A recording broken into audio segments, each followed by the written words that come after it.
2014 টেটই শুধুমাত্র নয়, প্রাথমিক শিক্ষক নিয়োগে দুর্নীতি হয়েছিল 2012 টেটেও। এবারে যুদ্ধকালীন তৎপরতায় সমস্ত তথ্য জানতে চেয়েছে অ্যামেজিং অ্যারাউন্ডে সকলকে স্বাগত। প্রায় এক বছর আগে প্রাথমিক 2014 টেটের একটি মামলা তদন্ত করার সুবাদে ইডির তরফে দাবি করা হয় 2014 শুধু নয়, অভিযোগ এসেছে 2012 সালের পরীক্ষা নিয়েও। এই ব্যাপারে চার্জশিটে উল্লেখও ছিল এবং প্রায় এক বছর আগে ইডি জানতে চায় 2011 সালের পর থেকে প্রাথমিকে নিয়োগ কত হয়েছিল, শিক্ষক নিয়োগ কত হয়েছিল। সুতরাং এই বিষয়টি হঠাৎ করে উঠে এসেছে তা কিন্তু নয়। যারা বঞ্চিত বলে দাবি করেন তারা বিভিন্ন ইস্যুকে সামনে নিয়ে কেস করে এবং সেই কেসের তদন্তও চলে এবং তদন্তে বিভিন্ন সময় বিভিন্ন তথ্য উঠে এসেছে, সেগুলি চার্জশিট আকারে পেশ করে তদন্তকারী সংস্থাগুলি। প্রাথমিক ও শিক্ষক নিয়োগ অর্থাৎ প্রাথমিক শিক্ষক নিয়োগ এবং সামগ্রিকভাবে শিক্ষক নিয়োগ নিয়ে বেশ কিছু ইস্যু, বেশ কিছু আইনি জটিলতা তো আছেই। 2012 সালের নিয়োগ প্রক্রিয়া নিয়েও কিন্তু এমতো অবস্থায় প্রশ্ন উঠছে আবারও। 2012 সালের এই যে নিয়োগ এবং সেই নিয়োগের সেই ওএমআর নিয়েই কিন্তু আবার প্রশ্ন উঠছে, কেস হয়েছে। 2014 সালের টেট এবং 2016 সালের নিয়োগ, 2020-21 সালের নিয়োগ, এই নিয়েও কিন্তু অভিযোগ আছে অনেক। এসএসসির 26,000 চাকরি বাতিলের জাজমেন্টের পর কিন্তু শিক্ষকদের প্যানেলের বাতিল, এই প্যানেল বাতিল নিয়ে ভয় বাড়ছে। তবে অভিযোগ মানেই তা যে বেনিয়ম, তা যে বেআইনিভাবে, তা কিন্তু নয়। সব ক্ষেত্রে তদন্ত নির্ভর করবে। তদন্ত প্রক্রিয়ায় যথেষ্ট প্রমাণ থাকলেই তবে তো অপরাধ হিসাবে কোর্ট বিচার করবে ও এক্ষেত্রে শতাংশ হারে ব্যাপক হলে প্যানেলে প্রভাব পড়তে পারেই। সেক্ষেত্রে যোগ্য অযোগ্য সকলেরই চাপ, কিন্তু প্রমাণে যদি অযোগ্য অস্বচ্ছ প্রমাণ করা যায় তবেই তা থেকে অযোগ্য বের করা যাবে। তবে নিয়োগ ক্ষেত্রে দুর্নীতি হয়েছে, নিয়োগে দুর্নীতি হয়েছে, সেই বিষয়টি তো আর এখনকার নয়। স্বজন পোষণ, ক্যাডার ভিত্তিক নিয়োগের অভিযোগ রয়েছে। পূর্বের বিভিন্ন নিয়োগ প্রক্রিয়া নিয়েও 2011-র আগে যে নিয়োগ প্রক্রিয়াগুলো হয়েছে সেই নিয়োগেও কিন্তু এই ক্যাডার ভিত্তিক এবং স্বজন পোষণ নিয়ে প্রশ্ন আছে। তবে এই যুক্তির সারবত্তা নিয়ে অনেকেই দ্বিমত পোষণ করে থাকেন। বিনিময় যে ক্ষেত্রেই হোক না কেন, সেটা মানসিক বিনিময়, আর্থিক বিনিময়, যেভাবেই হোক না কেন এবং তার মাধ্যমে পদে অধিষ্ঠিত হওয়া সেটা বেআইনি, সেটা আইনি বলে বিচার হবে না এবং তার বিচার অবশ্যই আইনের মাধ্যমে হবে, সেটাই স্বাভাবিক। তবে সেই সব অভিযোগের ঊর্ধ্বে গিয়ে যখন তার চার্জশিট আকারে পেশ হয় তা নিয়ে কর্মরতদের মধ্যে চিন্তা বাড়বে, এটাই স্বাভাবিক। চার্জশিট মানেই যে প্রমাণ ও প্রামাণ্য সেটাও নয়।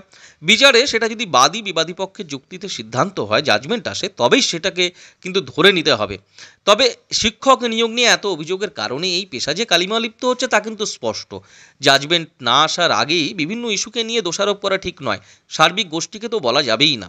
আপনারা সকলেই জানেন যে 2014 ওএমআর মামলা, 2014 ওএমআর মামলাটিতে প্রায় 59,000 শিক্ষক কিন্তু অস্বস্তিতে রয়েছে। এই নিয়ে অশনি সংকেত দেখছেন অনেকেই, অনেক শিক্ষক শিক্ষিকা ভয়ও পাচ্ছেন। ভয় পাওয়ার কারণও রয়েছে। ভয় পাওয়ার কারণ হলো প্রায় একই ইস্যুতে এসএসসির প্রায় 26,000 শিক্ষক অশিক্ষক কর্মচারীর চাকরি চলে গেছে কলকাতা হাইকোর্টের একটি বিশেষ জাজমেন্টে, যদিও কেসটি বিচারাধীন সুপ্রিম কোর্টে। সেখানে যোগ্য বাছাইয়ের, যোগ্য আর অযোগ্য যে বাছাইয়ের পর্ব সেটা কিন্তু চলছে এবং মুচলেখা দেওয়ার কথা বলা হয়েছে। যদিও সেই কাজেও এখনও অগ্রসর হয়নি রাজ্য, তবে দ্রুত সেই কাজে অগ্রসর হবে বলে আশা করা যায়। এবং 2014 সালের যে ওএমআর মামলা, এর সূত্র ধরে জানা যায় যে সিবিআই সূত্র ধরে মূলত যা জমা পড়ছে কোর্টে, শান্তনু সিট অ্যান্ড আদার্সের করা মামলার রহস্য উদ্ঘাটন করতে গিয়ে যা পেয়েছেন সিবিআই, এবং তা থেকে যা বোঝা যাচ্ছে তিনটি এজেন্সি রয়েছে। তিনটি এজেন্সির হাত বদলের পর প্রায় 22 লক্ষের কাছাকাছি ওএমআর শিট উড়িষ্যার বালাসোর শহরে এসে পৌঁছায় এবং সেখান থেকে এই মেটিরিয়াল শিট উদ্ধার হয়। আপাত দৃষ্টিতে যা বোঝা গেছে তাতে স্পষ্ট ওএমআর কাণ্ডে চরম অস্বস্তিতে রয়েছে সকলেই। এক্ষেত্রে শিক্ষকদের দোষ কোথায়? যারা সৎভাবে পদে এসেছেন তাদের উপরেও এই অপ্রীতিকর অবস্থা এসে পড়ছে কেন? এই নিয়ে কিন্তু অনেকেই হতাশায় দিন কাটাচ্ছেন। 2014 প্রাইমারি টেট নিয়ে জল ঘোলার অভিযোগ উঠেছে, কেসের উপরে কেস হচ্ছে। এবার 2012 প্রাইমারি নিয়োগ নিয়েও কিন্তু উঠছে প্রশ্ন। 2012 প্রাইমারি টেট পরীক্ষার ওএমআর নিয়ে এত প্রশ্ন উঠছে কেন? এ প্রশ্নের উত্তর কিন্তু নেই আপাত দৃষ্টিতে, কারণ তা এখনো প্রামাণ্য নয়। 2014 ওএমআর মামলা, এসএসসির ওএমআর মামলা, তারপর আবারও 2012 ওএমআর মামলা, এবং সব ক্ষেত্রে প্রমাণ করবার চেষ্টা চলছে বা প্রমাণ মিলছেও কোনো ক্ষেত্রে, যা চার্জশিটে জমা পড়ছে। যোগ্য অযোগ্য বাছাই তা কিন্তু প্রয়োজন, এবং যোগ্য অযোগ্যের বাছাই থেকে এসএসসির মামলার ক্ষেত্রে এক প্রকার স্বীকার করেই নেওয়া হলো যে কিছু অস্বচ্ছ প্রার্থী সেই প্যানেলে আছে, তবে সকলেই ভুগছেন কেন? এই একই কারণে 2012 প্রাইমারি শিক্ষক নিয়োগে 18 লক্ষ পরীক্ষার্থী পরীক্ষা দিয়েছিল, সেক্ষেত্রে পাশ করেছিল মাত্র 1%। 18,000 পরীক্ষার্থী পাশ করে। সেই সময়ে শিক্ষামন্ত্রী ছিলেন ব্রাত্য বসু এবং চেয়ারম্যান ছিলেন মানিক ভট্টাচার্য। সেই আমলেই কিন্তু এই নিয়োগ নিয়ে অনেক অভিযোগ উঠেছিল। অনিয়ম বেনিয়মের মাত্রা ছাড়া ব্যবহার হয়েছে বলে মনে করেছিলেন অভিযোগকারীরা। 2015 সালে মামলাটি মানবিকতার খাতিরে কিন্তু খারিজ করা হয় কলকাতা হাইকোর্টের তরফ থেকে, কেননা দীর্ঘদিন নিয়োগপ্রাপ্তরা চাকরি করছেন এবং আপাতভাবে যোগ্যরা প্যানেলে আছেন এবং যোগ্যরা প্যানেল এই বাতিল হলে যোগ্যরা কিন্তু বঞ্চিত হতে পারেন। এই ভাবনা থেকেই তখন মূলত এই প্যানেলটি টিকে গেছিল। কিন্তু প্রসঙ্গে একটা কথা উঠে আসছেই, সেই কথাটি হলো এস বসু রায় অ্যান্ড কোম্পানির নাম। এই ওএমআর সংক্রান্ত মামলার সঙ্গে সব ক্ষেত্রেই এস বসু রায় অ্যান্ড কোম্পানির যে নাম তা কিন্তু জুড়ে যাচ্ছে প্রাথমিক শিক্ষক নিয়োগের ক্ষেত্রে, এবং সেই সঙ্গে সঙ্গে এসএসসি নাইসার মতন কিন্তু প্রাসঙ্গিক ক্রমে উঠে আসছে S Basu Roy and company. এই S Basu Roy and company 2014 টেটের মূল্যায়নের কিন্তু দায়িত্বে ছিল এবং 2017 সালের টেটের মূল্যায়নের দায়িত্বেও কিন্তু এই কোম্পানি ছিল। এবং সিবিআইয়ের জাজমেন্ট, এই সিবিআইয়ের যে চার্জশিট, সেই চার্জশিট অনুযায়ী 2014 ও 2017 ওএমআর কিন্তু নষ্ট করা হয়ে গেছে। নিয়োগপ্রাপ্ত এবং নিয়োগ না পাওয়া শিক্ষকেরা এখন কোথায় পাবেন ওএমআর? কোথায় তাদের ওএমআর? এবং ওএমআর মূলত যে বোর্ড সেটাকে অবজার্ভ করে রাখবে এবং বোর্ডের তত্ত্বাবধানে সেটা যে থাকবে তা কিন্তু স্পষ্ট, এবং সেক্ষেত্রে শিক্ষকদের এখানে কোনো দোষ নেই, কারণ ওএমআর সংরক্ষণ করে রাখার মতো দায়িত্ব তাদের নয়। কিন্তু এই ওএমআর প্রশ্নেই উত্তাল হচ্ছে শিক্ষা সংক্রান্ত মামলাগুলি। সরাসরি পরীক্ষা পদ্ধতি নিয়ে কিন্তু প্রশ্ন উঠছে।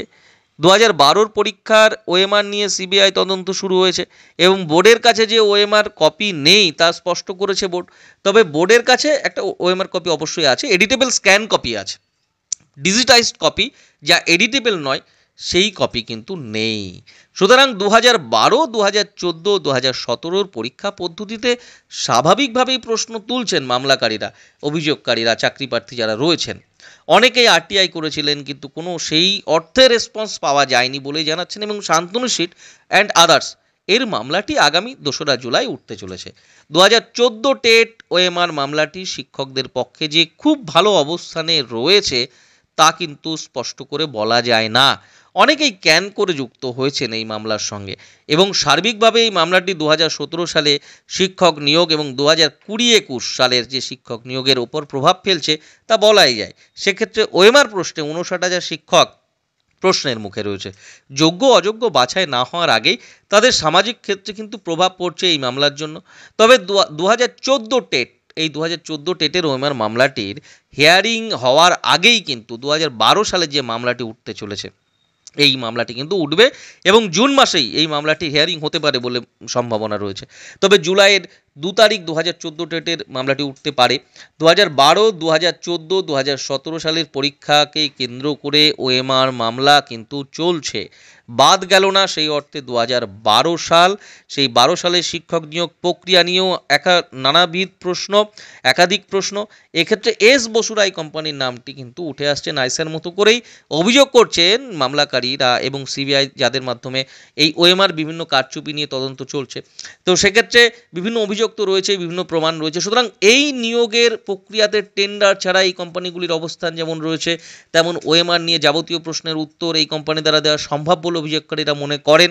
তো এই এস বসু রায় কোম্পানির ভূমিকা এবং সেই সঙ্গে সঙ্গে বিভিন্ন রকম চক্রের ভূমিকা উঠে আসছে বিভিন্ন রকম তদন্ত থেকে, এবং এই কোম্পানিটি কিভাবে কারচুপি করেছে এবং কি হয়েছে না হয়েছে তা মূলত মনে করছেন যে যারা অভিযোগকারী রয়েছেন, যে এই কোম্পানির যারা রয়েছেন তারাই এর কথা বলতে পারবেন। তবে আপাত দৃষ্টিতে একটি কথা বলাই যায়, এ সমস্ত মামলা শিক্ষক নিয়োগের ক্ষেত্রে যোগ্য অযোগ্য বাছাইয়ের যে বিভিন্ন প্রক্রিয়া তা থেকে স্পষ্ট একদিন হবেই যোগ্য চাকরি যারা পেয়েছেন, যোগ্য শিক্ষক যারা রয়েছেন, স্বচ্ছভাবে যারা নিয়োগপ্রাপ্ত হয়েছেন তারা সুরক্ষিত থাকবেন বলেই আশা করা যায়, আইনের উপর ভরসা রেখেই। তবে অযোগ্যদের ক্ষেত্রে কি হবে সেটা বলা বড় কঠিন, বা অস্বচ্ছভাবে যদি নিয়োগ হয়ে থাকে, বিচারে যদি সেই অর্থে উঠে আসছে, তো সেক্ষেত্রে কি হবে সেটা তো বলা বড় কঠিন, সেটা অবশ্যই বিচারে উঠে আসবে, কি হয় দেখা যাবে। আপাত দৃষ্টিতে 2012 সালের ওএমআর কেস মামলাটি উঠছে এবং 2014 সালের যে টেট ওএমআর শিট মামলাটি রয়েছে তাও কিন্তু উঠতে চলেছে এবং সুপ্রিম কোর্টেও আগামীতে কিন্তু এসএসসির ওএমআর শিট মামলাটি চলছে। সুতরাং শিক্ষক নিয়োগে এখন ওএমআর অস্বস্তি কিন্তু চলছে। সকলেই ভালো থাকবেন, সকলকে ধন্যবাদ। চ্যানেলে নতুন হলে চ্যানেলটি সাবস্ক্রাইব করে রাখবেন, পাশে থাকবেন। ধন্যবাদ।